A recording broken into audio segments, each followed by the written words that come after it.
ഇവിടെയാണെങ്കിൽ നമ്മുടെ കുട്ടി ഹീറോനെ കാണിക്കുകയാണ്. അവനാണെങ്കിൽ നമുക്ക് അമൽ എന്ന് വിളിക്കാം. അച്ഛനും അമ്മയും ജോലിക്ക് പോയതുകൊണ്ട് തന്നെ അവനാണെങ്കിൽ എല്ലാ ദിവസവും അച്ഛനും അമ്മയും കാത്തിരിക്കുന്നുണ്ടാവും. അച്ഛൻ വന്ന പാടെ തന്നെ ഒരു ബോളറിന് കൊടുത്തിട്ട് അവൻ ബാറ്റ് ചെയ്യാൻ നിൽക്കും. എന്നാലും അവന്റെ അച്ഛനാണെങ്കിൽ പേരിന് 2 ഏറ് എറിഞ്ഞിട്ട് അപ്പം തന്നെ പോയിട്ട് കടന്നിട്ട് ഫോണിൽ കളിക്കും. അമ്മയാണെങ്കിൽ വർക്ക് പ്രഷർ ആണെന്ന് പറഞ്ഞ് വീട്ടിൽ വന്നിട്ട് ഒരേ ഫോണിൽ കളിയായിരിക്കും. കുട്ടിപ്പയ്യനാണെങ്കിൽ എപ്പോൾ നോക്കിയാലും ഇവരിങ്ങനെ ചെയ്യുന്നതുകൊണ്ട് തന്നെ ഫുഡ് കഴിക്കുമ്പോൾ സെയിം അവസ്ഥ തന്നെയാണ്. അവൻ എല്ലാ ദിവസവും അമ്മേനെ കാത്തു നിന്ന് മടുക്കലായിരിക്കും. വീട്ടിൽ ഇങ്ങനെ ഒറ്റപ്പെട്ട് കഴിയുന്ന ഇവനാണെങ്കിൽ അമ്മ അച്ഛനും വരാൻ കാത്തിക്കുന്ന സമയത്ത് അവര് വീട്ടിൽ വന്നാൽ 24 മണിക്കൂർ ഫോൺ നോക്കലായിരുന്നു. അവനാണെങ്കിൽ ഒന്ന് സംസാരിക്കാൻ പോയാൽ പോലും അവരവനെ തിരിഞ്ഞു നോക്കാറില്ല. ഇനി എല്ലാ ദിവസവും പോയിക്കൊണ്ടിരിക്കുന്ന സമയത്ത് ഡൈനിങ് ടേബിളിലും ഫോൺ വന്നതോടുകൂടി കുട്ടി പയ്യൻ വീട്ടിൽ ഒറ്റക്കാകാൻ തുടങ്ങും. അമലാണെങ്കിൽ ഇതിന് എന്തെങ്കിലും ഒരു സൊല്യൂഷനും കണ്ടുപിടിക്കണം എന്ന് വിചാരിച്ചിട്ടായിരിക്കും എല്ലാ ദിവസവും നിൽക്കാം. അങ്ങനെ എല്ലാ ദിവസവും പോലെ ഒരു ദിവസം അവന്റെ അച്ഛൻ ഓഫീസിൽ നിന്നും വന്ന സമയത്ത് അവൻ വീണ്ടും ബോളറിന് കൊടുക്കുക. അവന്റെ അച്ഛൻ ഇങ്ങനെ ബോളറിന് താന്ന് പറഞ്ഞ് ഡിസ്റ്റർബ് ചെയ്യല്ലേ എന്ന് പറയും. പയ്യനാണെങ്കിൽ വളരെ വിഷമം വന്നിരിക്കുന്ന സമയത്ത് അച്ഛൻ പോയിട്ട് സമാധാനിപ്പിക്കാതെ അവന് ഫോണും അതിലെ ഗെയിമും കാര്യങ്ങളും എടുത്തു കൊടുക്കാണ്. അതിനുശേഷം ഇവനാണെങ്കിൽ അച്ഛന്റെ അമ്മേന്റെ പിന്നാലെ പോയിട്ടേ ഉണ്ടായിരുന്നില്ല. 24 മണിക്കൂറും ഫോൺ കളിച്ചുകൊണ്ട്. അങ്ങനെ ഒരു പാർട്ടിയിൽ വെച്ചിട്ട് ഒരുപാട് പാരന്റ്സ് ഉണ്ടായിരുന്നു. കുട്ടികളെ നോക്കാൻ ഡിസ്റ്റർബൻസ് ആയതുകൊണ്ട് ഓരോ കുട്ടിക്ക് ഓരോ ഫോൺ എന്ന രീതിയിൽ എല്ലാവരെയും പിടിച്ച് ഒരു സ്ഥലത്ത് കൊണ്ടുപോയി ഇരുത്താണ്. ഇത് അമലിന്റെ പാരന്റ്സ് മാത്രമായിരുന്നില്ല, ബാക്കിയുള്ള പാരന്റ്സും സെയിം തന്നെയായിരുന്നു ചെയ്തിട്ടുണ്ടായത്. പിറ്റേ ദിവസം രാവിലെ ഇവനാണെങ്കിൽ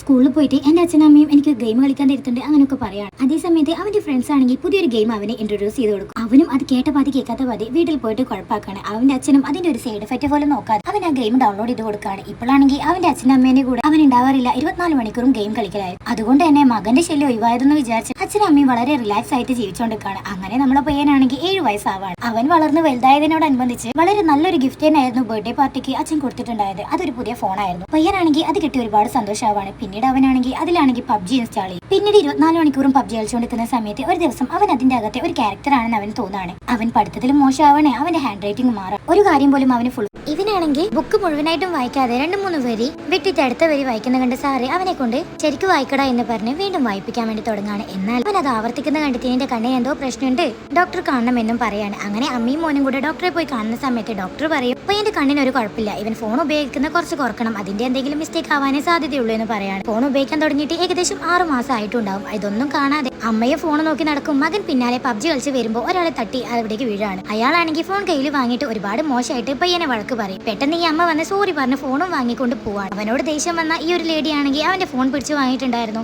അതേ സമയത്ത് അവനാണെങ്കിൽ അമ്മയെ കുറിച്ച് വളരെ മോശമായിട്ട് പറയാൻ തുടങ്ങുകയാണ്. ഇതേ സമയത്താണ് അവൾക്ക് മനസ്സിലായത് തന്റെ മകൻ ഫോണിന് ഇത്രയും അഡിക്റ്റ് ആണെന്ന്. അത് അവളുടെ ഭർത്താവിനോടും പറയുന്നുണ്ടായിരുന്നു. ഇവൻ ഫോണിൽ വീണ്ടും പബ്ജി കളിക്കുന്ന കണ്ടിട്ട് അവന്റെ അമ്മയാണെങ്കിൽ ഫോൺ എടുത്ത് മാറ്റി വെക്കും. ഇവനത് കാര്യാക്കില്ല. അച്ഛൻ വന്ന് പറഞ്ഞിട്ടും കാര്യാക്കുന്നുണ്ടാവും. പിന്നീട് അവര് പോയി നോക്കുന്ന സമയത്ത് സ്വന്തം മകനാണെങ്കിൽ ബാറ്റ് എടുത്ത് തല തല്ലി പൊട്ടിക്കുന്നതാണ് കാണുന്നുണ്ടാവുക. ഇവരെനി എന്ത് ചെയ്യണം അറിയാതെ നിൽക്കുന്ന സമയത്തായിരിക്കും. അതിനുശേഷം അവര് നേരെ പോയിട്ടുണ്ടായത് ഒരു കൗൺസിലറുടെ അടുത്തേക്കായിരുന്നു. എന്നിട്ട് അയാൾ പറയും ഒരിക്കലും അവനോട് ഫോൺ പെട്ടെന്ന് പിടിച്ച് വാങ്ങാൻ പാടില്ല, കാരണം അവൻ അതിന് അഡിക്റ്റ് ആണ്. ഇങ്ങനെ ഒരു കേസ് ഉണ്ടായിരുന്നു. ഒരു കുട്ടി അവന്റെ അച്ഛനെ തന്നെ കൊന്നുകളയായിരുന്നു ചെയ്തിട്ടുണ്ടായത്. ക്രമേണ അത് മാറ്റിയെടുക്കാനേ നമുക്ക് കഴിയൂ എന്ന് പറയാണ്. അച്ഛനും അമ്മയും മകനും കൂടെ ഒരു വെക്കേഷന് പോവാണ്. അതാണെങ്കിൽ ഒരു ഹിൽ സ്റ്റേഷൻ ആയിരിക്കും. അവിടെ വൈഫൈ നെറ്റ്വർക്ക് കാര്യങ്ങളൊന്നും തന്നെ ഉണ്ടാവില്ല. കുട്ടിപ്പയ്യൻ അവിടെ എത്തിയ സമയത്ത് തന്നെ ഇവിടെ വൈഫൈ ഇല്ലേ നെറ്റ് ഇല്ലേ എന്ന് ചോദിക്കുന്ന സമയത്ത് അതിന്റെ ഓണർ ആണെങ്കിൽ ഇവിടത്തേക്ക് ആളുകൾ നല്ല രീതിയിൽ പീസ്ഫുൾ ആയിട്ട് കുറച്ച് ദിവസം ചെലവഴിക്കാനാണ് വരുന്നത്, അതിന് നെറ്റ് ഒരു തടസ്സമായോണ്ട് അത് ഇവിടെ ഇല്ല എന്ന് പറയാം. നെറ്റ് ഇല്ലെങ്കിലും അവൻ ജീവിക്കുന്നത് ശരിക്കും പറഞ്ഞാൽ ആ ഒരു പബ്ജി വേൾഡിന്റെ ഉള്ളിലാണ്. അവന്റെ ഇമാജിനേഷനിൽ അവന്റെ കാണുന്ന ആളുകളായിരിക്കും അവന്റെ എനിമീസ് ആയിട്ട് വരിക. അങ്ങനെ ഇരിക്കുന്ന സമയം അപ്പൊ ഏനാണെങ്കിൽ അവിടുത്തെ ലോക്കലിനോട് എന്തോ കാര്യം ചോദിക്കുകയാണ്. അവന്റെ അമ്മ പെട്ടെന്ന് അവനെ വിളിച്ചപ്പോൾ അവൻ പോവാണ്. പുറത്തേക്ക് പോയ സമയത്ത് നമുക്ക് മോമോസ് കഴിക്കാന്ന് പറയുമ്പോൾ അമ്മക്കും അച്ഛനും ഒരുപാട് സന്തോഷമാണ്. കാരണം തന്റെ മകൻ ഫുഡിന് വേണ്ടിയെങ്കിലും നല്ല രീതിക്ക് വായി തുറന്നല്ലോ എന്ന് വിചാരിച്ചു. എന്നാൽ അവൻ മോമോസ് പീടിയയിൽ പോയത് എന്തിനാന്ന് വെച്ചാൽ ആ ലോക്കല് പറഞ്ഞൊരു കാര്യം അറിയാൻ വേണ്ടിയിട്ടാണ്.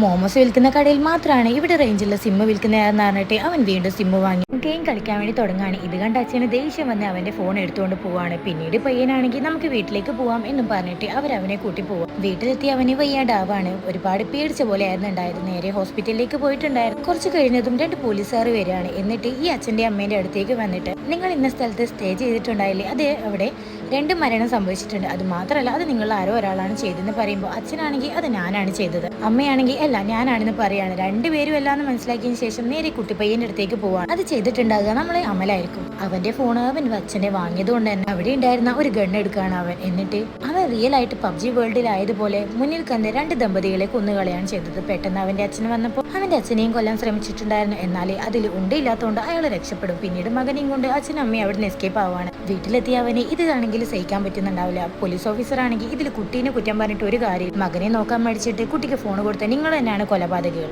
ഇതോടുകൂടി കഥ തീരുന്നു.